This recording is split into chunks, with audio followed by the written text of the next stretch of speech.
Hello guys, I am Ricky and you are most welcome to our YouTube channel Nirmala निर्वाण classes.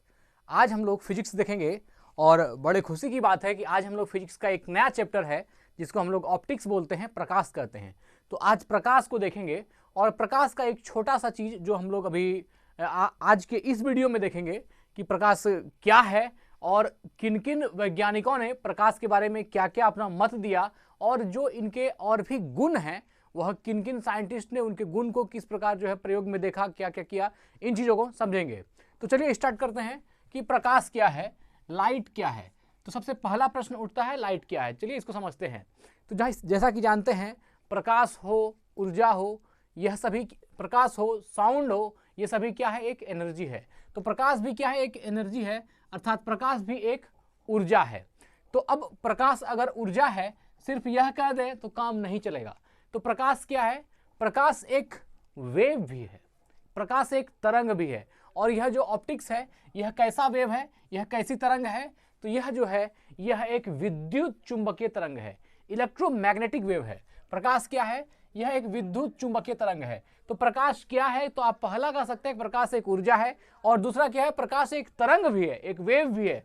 तो प्रकाश अगर wave है तो प्रकाश कैसी वेव है, तो प्रकाश एक विद्युत चुंबकीय तरंग है, अर्थात है ना, विद्युत चुंबकीय तरंग, इलेक्ट्रोमैग्नेटिक वेव है। तो यह हुआ प्रकाश के बारे में। और अगर यदि अब बात अपने अनुसार इसके आप कह सकते हैं अनुभव की करें, तो मानव शरीर में एक ज्ञान इंद्रियां है जो इसको अनुभव कर सकती है। वह क्या है, प्रकाश का ज्ञान को वह पा सकती है, वह क्या है, आंख। अगर चक्षु हमारा जो नेत्र है वह प्रकाश पर ही काम करता है। अगर मान लीजिए प्रकाश नहीं हो तो आंख काम नहीं करता। तो प्रकाश का ज्ञान किसको होता है, आंख को, या कह सकते हैं इसका ज्ञान जो है आंखों को पता होती है। तो प्रकाश क्या है, और प्रकाश तरंग भी है, ऊर्जा भी है ना, इन चीजों को देखा। और प्रकाश के बारे में जो सेंसेशन है, जो सेंसेशन ऑफ विजन है, वो हमारी नेत्र को होती है, अर्थात हमारे आंख को होती है। अब देखिए, अब प्रकाश के बारे में कुछ जो इसके प्रॉपर्टीज हैं उसको देखते हैं। प्रकाश जो भी है, अब अगर मान लीजिए वह यह अगर वेव है तो वेवलेंथ इसका फिर भी होगा। और अगर यह एनर्जी है, एनर्जी के संदर्भ में नहीं, लेकिन अगर हम वेव के संदर्भ में बात करें, एक तरंग के संदर्भ में बात करें, तो हम इसके तरंग दैर्ध्य अर्थात वेवलेंथ की भी बात कर सकते हैं। तो प्रकाश का जो वेवलेंथ होता है, प्रकाश की जो तरंग दैर्ध्य होती है, वो कितनी होती है, तो 3900 एंगस्ट्रम से लेकर के 7800 एंगस्ट्रम तक के बीच होती है। तो प्रकाश की तरंग दैर्ध्य कितनी होती है ना, 3900 एंगस्ट्रम से 7800 एंगस्ट्रम, 3900 एंगस्ट्रम से 7800 एंगस्ट्रम। मित्र, 3900 एंगस्ट्रम से 7800 एंगस्ट्रम तक यह प्रकाश का तरंग दैर्ध्य है। क्या है, प्रकाश का तरंग दैर्ध्य है, वेवलेंथ है।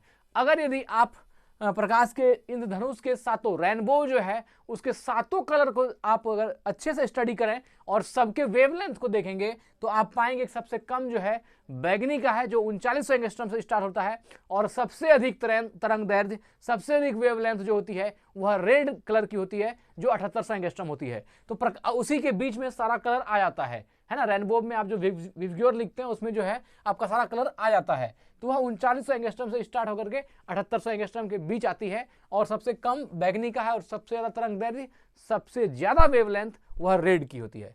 आगे बढ़ते हैं। अब देखिए, प्रकाश अगर आप देखें कि आप एक अनभिज्ञ होकर समझें कि प्रकाश क्या है, तो इस चीज को समझने के लिए सबसे शुरुआती दौर पर आते हैं प्रकाश के बारे में।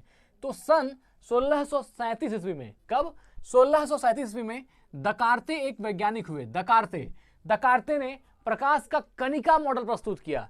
क्या प्रस्तुत किया प्रकाश के बारे में, तो प्रकाश का कणिका मॉडल, ये बहुत ही महत्वपूर्ण है। प्रकाश का कणिका मॉडल, यह प्रकाश की अवधारणा के साथ सबसे पहला जो प्रयोग है, या कह सकते हैं प्रकाश के संबंध में कुछ भी कहने का साहस, जो पहला साहस है, वह किसने किया, दकार्ते ने किया। और उसको क्या कहा गया, प्रकाश का कणिका मॉडल प्रस्तुत किया, यह 1637 में, है ना।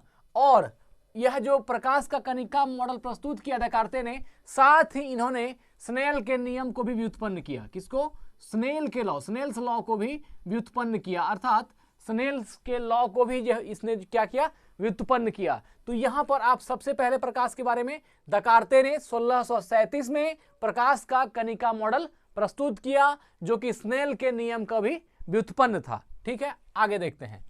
फिर अब जब 1637 में दकार्ते ने कुछ कहा, देखिए किसी भी चीज की जो इन्वेंशन होती है, लोग पहले, अगर मान लीजिए हम बात करते हैं पीरियडिक टेबल के संदर्भ में, तो मेंडलीफ, फिर मॉसले, मतलब क्या हुआ, धीरे धीरे उसमें क्रमिक विकास होता गया और जो आदर्श मॉडल आपके सामने आज प्रस्तुत है उसमें बहुत वैज्ञानिकों का, बहुत ही लोगों का मत है और धीरे धीरे वह परिपूर्णता की ओर अग्रसर हुई। यह जीवन के साथ भी होता है और बाकी जीवन के हर पहलू के साथ भी होता है। तो प्रकाश जो एक फिनोमेना फिजिक्स की है, इसमें सबसे पहले किसने कहा, दकार्ते ने कहा। फिर अब आगे बढ़ते हैं 1678 में क्रिस्टियन हाइगेंस, है ना, क्रिस्टियन हाइगेंस जो एक डच वैज्ञानिक थे, कहां के थे, डच के वैज्ञानिक थे, क्रिस्टियन हाइगेंस। इन्होंने प्रकाश को क्या कहा, इन्होंने प्रकाश के तरंग सिद्धांत को प्रस्तुत कर दिया।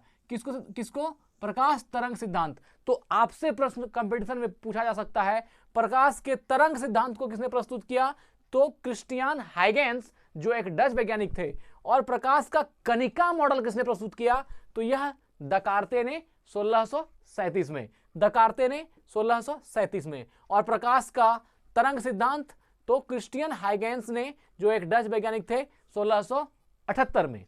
चलिए अब बढ़ते हैं, अगला है 1801 में फिर एक वैज्ञानिक हुए टॉमस यंग। टॉमस यंग ने 1801 ईस्वी में अपना व्यतिकरण संबंधी प्रसिद्ध प्रयोग किया। अब यह इंटरफेरेंस जो व्यतिकरण संबंधी प्रसिद्ध प्रयोग है, अब देखिए अगर यदि आपसे यह पूछा जाए कि प्रकाश के व्यतिकरण संबंधी प्रसिद्ध प्रयोग किसने किया, तो यह आपका होगा टॉमस यंग। प्रकाश का कणिका मॉडल किसने प्रस्तुत किया, तो यह हो गया दकार्ते। और कहेगा प्रकाश के तरंग सिद्धांत किसने प्रस्तुत किया, तो क्रिस्टियन हाइगेंस ने। ठीक है, तो 1801 में टॉमस यंग ने अपना व्यतिकरण संबंधित जो है प्रसिद्ध प्रयोग किया। तब निश्चित रूप से प्रमाणित हो सका वास्तव में कि प्रकाश की जो प्रकृति है वह तरंगवत है, अर्थात प्रकाश भी क्या है, एक वेव है, एक तरंग है। अब एक प्रश्न उठता है, प्रकाश एक तरंग है, यह किसके सिद्धांत से समझ में आया, किसके प्रयोग से समझ में आया, तो यह आपका आंसर हो जाएगा 1801 में टॉमस यंग के प्रयोग से। टॉमस यंग ने टॉमस यंग ने कैसे सिद्ध किया, तो अपना व्यतिकरण संबंधी प्रयोग, क्या, व्यतिकरण संबंधी प्रसिद्ध प्रयोग। यह जो व्यतिकरण संबंधी प्रसिद्ध प्रयोग है, इसी प्रयोग से यह आप दावे के साथ प्रमाणित किया जा सका, इस बात की पुष्टि हो सकी कि प्रकाश भी क्या है, एक तरंग है, प्रकाश भी एक वेव है। तो यह आप ध्यान में रखिए, यह टॉमस यंग द्वारा व्यतिकरण संबंधी प्रसिद्ध प्रयोग से सिद्ध हुआ कि प्रकाश क्या है, प्रमाणित भी हुआ कि प्रकाश वास्तव में, प्रकाश की जो प्रकृति है वह तरंगवत है। चलिए आगे बढ़ते हैं, और जो क्रमिक विकास अभी अगला पॉइंट जो है 1850 में देखिए, यह एक वैज्ञानिक है फूको। क्या नाम है, फूको। एक वैज्ञानिक फूको ने 1850 द्वारा इसने जो प्रयोग किया उसको देखते हैं क्या प्रयोग किया। इन्होंने सीधा जो है प्रकाश की वेलोसिटी पर बात कर दी। इसने सीधा कहा कि प्रकाश की जो चाल है वह पानी में कम होती है और हवा में ज्यादा होती है, अर्थात कि जहां पर रेजिस्टेंस जितना ज्यादा है ना, वहां पर प्रकाश की चाल उतनी कम होगी। और जो पूरा रेयर मीडियम है, पूरी तरह से जो विरल माध्यम है, उसमें प्रकाश की जो गति है वह ज्यादा होगी। तो अब देखिए यह किसने कहा, फूको ने। फूको द्वारा किए गए प्रयोग, जल में चाल वायु की अपेक्षा कम होती है। प्रकाश की जो चाल है वह जल में वायु की अपेक्षा क्या होती है, कम होती है, अर्थात धीमा होती है। अब यह बात देखिए, यह किसने कहा, फूको ने। फूको द्वारा किए गए प्रयोग से क्या मालूम हुआ कि प्रकाश की जो चाल है वह जल में कम है और वायु में अधिक है। इस प्रकार तरंग मॉडल की प्रागुक्ति, है ना, की पुष्टि हुई। अब देखिए यहां पर यह जो तरंग मॉडल की प्रागुक्ति है, बहुत इंपॉर्टेंट है, मोस्ट इंपॉर्टेंट समझेंगे इसको। तरंग मॉडल की प्रागुक्ति, यह जो है ना prediction of the wave model है, इसकी पुष्टि किसने की, तो यह पुष्टि की फूको ने, है ना। तरंग मॉडल की प्रगुप्ति, तरंग मॉडल की प्रगुप्ति, यह जो है prediction of the wave model, यह किसने दिया, यह दिया फूको ने। और कब दिया, 1850 में। और इस मॉडल के तहत उन्होंने क्या कहा कि जल में जो प्रकाश की चाल है वह वायु में प्रकाश की चाल की अपेक्षा कम है, अर्थात जल में प्रकाश की गति कम है। तो यह देखिए कोई भी बात है सिर्फ कहने से तो नहीं होती, उसको साबित करके, उसको सिद्ध करके दिखाना होता है, फिर वह जो है मान्य होता है और तब वह आपकी करिकुलम, आपके पाठ्यचर्या में वह सम्मिलित होता है। तो यहां जो है 1850 में फूको द्वारा किए गए प्रयोग कौन से थे, तो तरंग मॉडल की प्रगुक्ति, या पूछा जाएगा तरंग मॉडल की प्रगुक्ति प्रकाश के संदर्भ में किसने दी थी, तो वह दी थी फूको ने, और कब दिया था 1850 में, है ना, तरंग मॉडल की प्रगुक्ति। और एक यहां पर आप देखिए व्यतिकरण संबंधी प्रसिद्ध प्रयोग किसने किया, तो टॉमस यंग ने, है ना, व्यतिकरण संबंधी अगर प्रसिद्ध प्रयोग पूछेगा तो टॉमस यंग, और तरंग मॉडल की प्रगुक्ति पूछेगा तो फूको, और अगर तरंग सिद्धांत किसने प्रस्तुत किया पहले, तो क्रिस्टियन हाइगेंस ने, जो एक डच वैज्ञानिक थे। अब आगे बढ़ते हैं, प्रकाश तरंगें निर्वात में कैसे गमन कर सकती है या कैसे संचरित कर सकती है, यह प्रश्न भी है। प्रकाश तरंगें निर्वात में कैसे संचरित हो सकती है। प्रकाश तरंग हम जानते हैं कि ध्वनि भी एक वेव है, लेकिन यह जो है ध्वनि जहां पर कि वैक्यूम है, अर्थात जहां पर निर्वात है वहां पर ध्वनि गमन नहीं करती, लेकिन जहां मीडियम है, जहां माध्यम है, वहां ध्वनि गमन करती है। लेकिन प्रकाश एक ऐसा तरंग है जो कि निर्वात हो या फिर माध्यम हो, वह दोनों में ही गमन करती है, मतलब निर्वात में भी प्रकाश को कोई इफेक्ट नहीं पड़ता। तो कह रहा है प्रकाश तरंगें निर्वात में कैसे संचरित हो सकती है, प्रकाश तरंगें निर्वात में कैसे संचरित हो सकती है, इसका व्याख्या, है ना, इसकी व्याख्या किसने दी, जेम्स क्लार्क मैक्सवेल, ये स्कॉटलैंड के वैज्ञानिक हैं, जेम्स क्लार्क मैक्सवेल, क्या नाम है, जेम्स क्लार्क मैक्सवेल। इसने क्या व्याख्या दी कि प्रकाश तरंगें निर्वात में कैसे संचरित हो सकती है, मतलब प्रकाश तरंगें निर्वात में संचरित हो सकती है और कैसे संचरित हो सकती है, यह मॉडल, यह व्याख्या किसने दी, जेम्स क्लार्क मैक्सवेल ने दी, जो एक स्कॉटलैंड के साइंटिस्ट थे, ठीक है ना, भौतिक शास्त्री थे, द्वारा प्रकाश संबंधी प्रसिद्ध वैद्युत चुंबकीय सिद्धांत प्रस्तुत करने पर हो गई। अब इसकी पुष्टि कि प्रकाश जो है निर्वात में भी गमन कर सकता है, इस बात की पुष्टि किससे हुई, वैद्युत चुंबकीय सिद्धांत प्रस्तुत करने पर हो गई। और यह वैद्युत चुंबकीय सिद्धांत किसने प्रस्तुत किया, जेम्स क्लार्क मैक्सवेल।